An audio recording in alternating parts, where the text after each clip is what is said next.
Namaste, greetings. This is Vinod Menon. I'm speaking from Bangalore. And this video is about this topic on migration of Indians out of India. As I have been browsing through YouTube, I've been seeing certain videos made by Indians about why a lot of Indians are migrating out of India. And there have been certain reasons given in that. And somebody who have been staying in India all throughout my life and the whole career also has been in India, I had my set of perspectives towards these data points and I wanted to bring that up. And hence, I thought I'll make this video. My video is going to be all based on data points which I want to share based on the research which I did. So, in these videos, one of the points which I have seen that they'll be talking about is Indian taxation. That the Indian tax rate is pretty high and it was not logical to have such a high tax rate. And there was also arguments about while only a very small percentage of citizens are paying tax and they're burdened with tax, the amount of returns that they're getting from the government because of paying tax is not as good as what they thought it should be. Now, I just went into research on what are the tax rates in other countries. And what I found is the Indian tax rates are not higher. In fact, in many cases, is lower than the other countries. And here you can see a graph which compares the tax rates, both the individual and corporate tax rates. And you can see that the individual tax rates in India is comparable or in many cases less than countries like United States, France, Canada and so on. Yeah, corporate tax rates probably is kind of similar to many other countries, but the individual tax rates are either similar or less than many other developed countries. And if you look at when you're paying tax, I know that you're not feeling good about it because you have certain income and a percentage of that is being paid off to the government. But the important thing is the direct and indirect taxes is the revenue which government has. The whole government machinery, the services, the public infrastructure that they're providing is completely based on funding from the taxation. So I feel as we are paying tax, you're contributing to a country's growth. What does that mean? The infrastructure like roads, railway, airports, logistics, healthcare, education, like similarly how to bring people out of poverty, providing them electricity, providing them drinking water, providing a roof over their head. All this is expenses which government has to take and which is funded by direct and indirect taxes. One of the things which I was seeing is that the number of people who are getting included in the tax bracket is substantially increasing year on year. And the direct and indirect tax being collected, that amount also is increasing year on year, which is a very positive sign. So I don't fully agree with this argument that Indian taxation is very high. The next argument is work-life balance, and in India there's no work-life balance. To an extent it is right, but there is also a reason why there are certain challenges in work-life balance. When you're establishing yourself in certain domains, then you will have to put that extra effort because you are competing with various other countries and you are not yet established yourself as a front player in that specific domain. Let me take an example. I am a software engineer and I've been working in this industry for more than 25 years. And when I started working in this industry, and all throughout I've been working in India, India was not yet an established player in IT services and software product development. Today, we are. We are respected as a country which has immense potential and is making immense contribution in this field. But that was not the case when I started the career 25 years back. So in many cases, the companies where I used to work for, we had to put that extra effort and stretch ourselves to establish our credibility and establish that we are able to produce software in good quality on time. And we had to collaborate with many people across the world, so we had to work in different time zones and so on. 25 years after that, when today my working conditions are far, far better than what it was 25 years back. And today, the engineers in Indian divisions are treated at par with the co-workers in other parts of the world. And we are able to talk about work-life balance today because we have kind of established to a large extent. Still, we do have competition, but we have kind of established. But that's not true with many other domains. If you look at domains like chip manufacturing or healthcare, aspects of manufacturing, which is heavy machinery and so on, these are all areas where we are getting into, and we will have to really work hard initially to establish ourselves. So I want to also show a chart here which is talking about Western Europe and what was the number of hours of working per week which used to happen in Western Europe. And you can see till middle of 20th century, the story in Western Europe was not far different. And the reason is because even those economies were moving from a developing economy to a developed economy. And initially, there was a lot of hard work and stretching which citizens would have had to do to establish themselves and moving their economy from developing to a developed economy. And once that transformation happens, what happens is they have far more better infrastructure, work environment, their productivity is far higher, they have people with far higher skill sets, and in many cases they also move towards producing goods and services which are higher in the value chain. And all these leads to they contributing towards work-life balance. So I feel that India is also moving in that direction. Productivity, currently labor productivity is not really a good number. And there's a lot that needs to be done towards improving that. And when our labor productivity improves, then that will lead to lesser number of working hours producing the same results.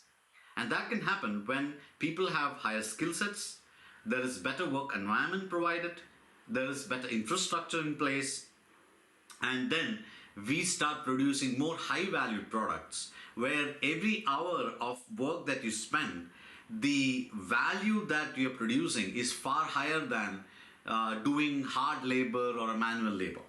So how you can transform towards that is what we need to see, and that is where our demography is going to help us, because we have a large population which are highly productive age, and if you skill that population, then we actually can be global producers, and even our domestic market is pretty huge. Even we are able to cater to our domestic market, the opportunities are immense. And I see that change happen. The other point which has been made is infrastructure. And India's infrastructure is not good. And what I can only say is, yes, it was not good. It is improving at a very fast pace. And probably in another 2 decades, it will be at par with the best in the world. The reason is because if you look at the percentage of GDP which is being spent for infrastructure for last 2 decades, you can say it is between 4 to 5%, which is far higher than the percentage which is being spent by many other countries. Now then somebody will have an argument, but India's GDP is not comparable to what is there in the United States. I agree, but the GDP is increasing, right? And today it is between 3 and 4 trillion dollars. So when you're talking about 4 to 5% of that, it is in many billions of dollars. So, and the GDP is increasing, and the projected percentage is around 4%. So we are spending quite a lot in infrastructure, and you can see that on the ground. If you look at the number of kilometers of highways which has been constructed in India, and you can see that exponential growth in that number for last 2 decades. And the reason why that has happened is because there is huge investment in infrastructure. If you look at the budgets that we have, you can see this difference in highways, also in railways, in terms of number of kilometers of rail tracks being laid, the modernization of the rail tracks, modernization of railway stations, metros, intercity transportation available through railways, and then we are also talking about dedicated freight corridors, which is also coming up. So all these are big time investment in infrastructure. The other thing which I want to show is a very simple image, which is comparing the luminosity of India between 2012 and 2021, which is like a 10 years gap. And you can see the difference, right? And the luminosity shows can be attributed to development, attributed to infrastructure, because this shows the nighttime activity in different parts of the country, and you can see how that has changed immensely in just 10 years. And this again reflects the investment in infrastructure.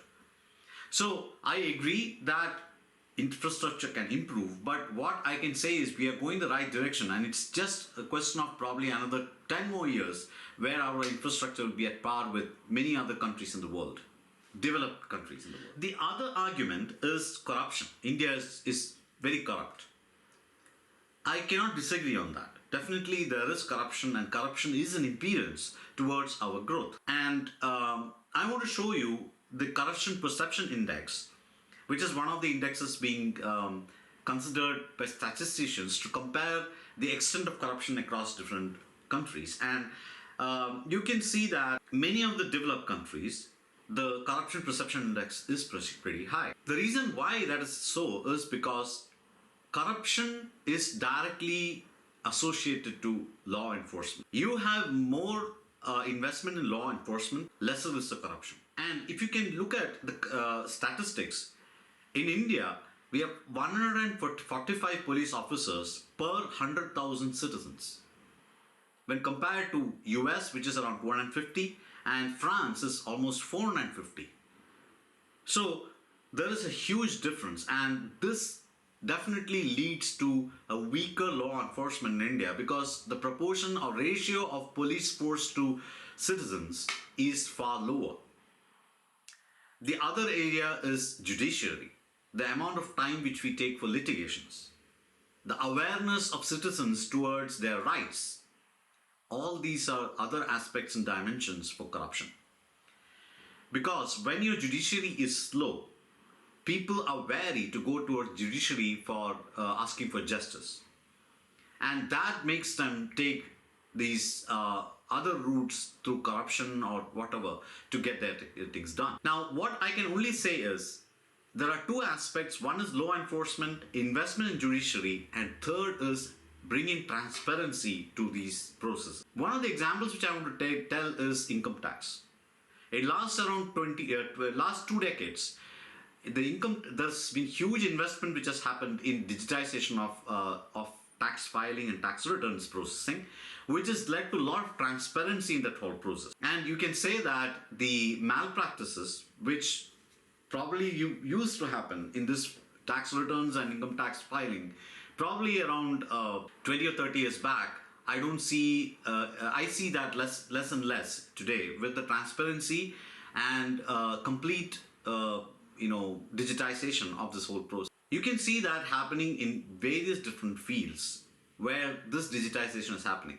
The other aspect is the whole digital economy that we have with the Jan Dhan Yojana, where all people have bank accounts and government is able to directly transfer amounts or whatever that the citizens deserve directly to their account. This leads to completely removing the middlemen and the money really reaching the right people. Again, another example of bringing transparency and removing corruption. So I feel there are a lot of things which are going on towards removing corruption. The point is also that there are so many non-profit organizations like the Anti-Corruption Foundation, Transparency International India. All these are various, there are many others which are non-profit organizations which are working on giving citizens awareness on their rights giving them idea on how they can raise complaints, how they can approach judiciary, how the corruption can be reduced by working with the government agencies. So a lot of these things are happening, and what I can tell is any of us can be part of some of these movements to really work with these agencies to reduce corruption. Now, the other argument is about the Indian passport. The argument is Indian passport is very weak.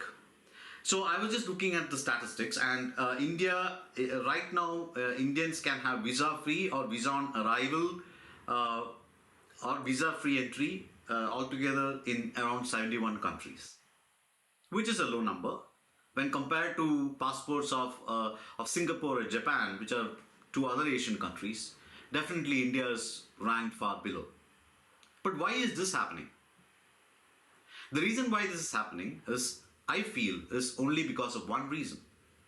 When a country is giving visa to somebody, that country is looking at what is the contribution or benefit that that country is getting out of allowing this person enter that country. And when Indians are looking at getting some kind of work to make a living there, then that country is not looking at it as something which is big time contributing their economy, but looking at it as a burden. And only when that changes, where they start looking at when the Indians are coming to their country, their economy is benefited.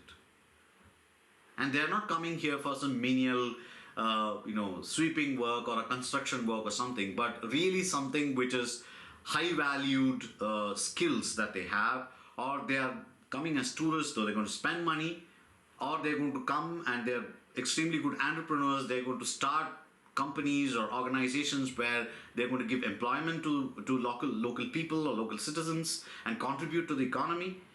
That is when the Indians will be welcome. So now I would say that that change is happening. If the GDP per capita of people in our country goes up, then less and less people start going out of our country for menial jobs, because they get that kind of a living within their country itself.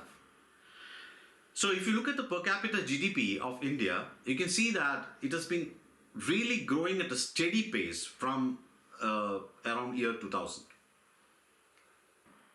And this graph which I'm showing is in purchasing, with considering the purchasing power parity, and it was around $2,000 probably between 1990 and 2000, and now it's hovering around $8,200. This is with purchasing power parity. So you can see that it is really going up, and it is going up at a very high pace, which leads to many of the people who are in the lower strata of the society will start moving towards middle class. And as that transformation happens, I see more and more Indians will continue living in India, because India is able to give them a comfortable life. They are able to get jobs, and they are having required infrastructure, right, to have a comfortable life.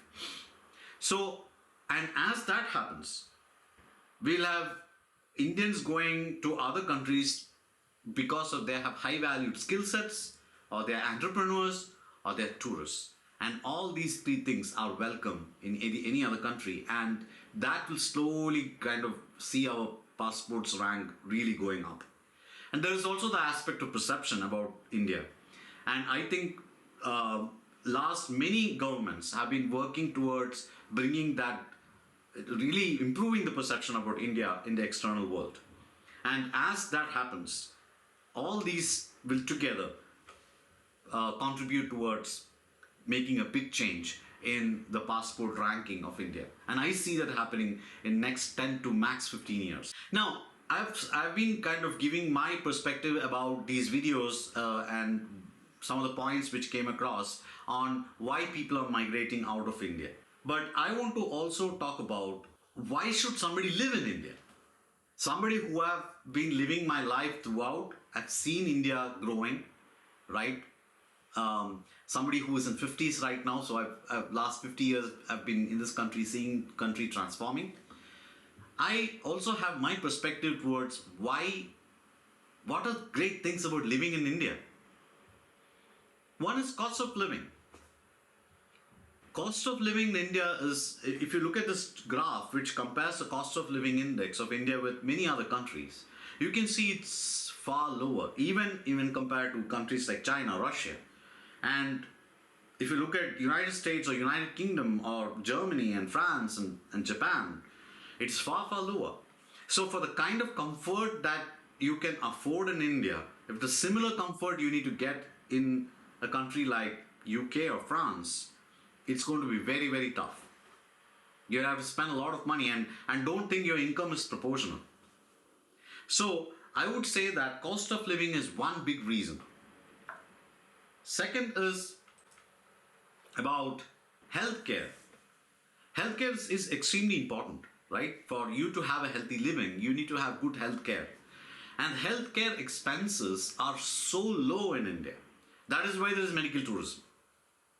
And I'm just giving some charts of some of the surgeries and comparing between India and other countries. Like, say, angioplasty. US is $57,000 and India is $3,300. There's no comparison. And that's the same with even Korea or with Mexico and Thailand. Thailand probably is kind of comparable, but Thailand is somewhat like India, right? And in terms of economy. So what I'm saying is India but the thing is the medical fraternity that India has are very strong. And we have treatment for very advanced treatments being available, and that's why even we have people from Europe and US, Middle East traveling to India to get treated because we are so reasonable. At the same time, we have good hospitals and extremely good doctors. The next thing is about startup and entrepreneurship.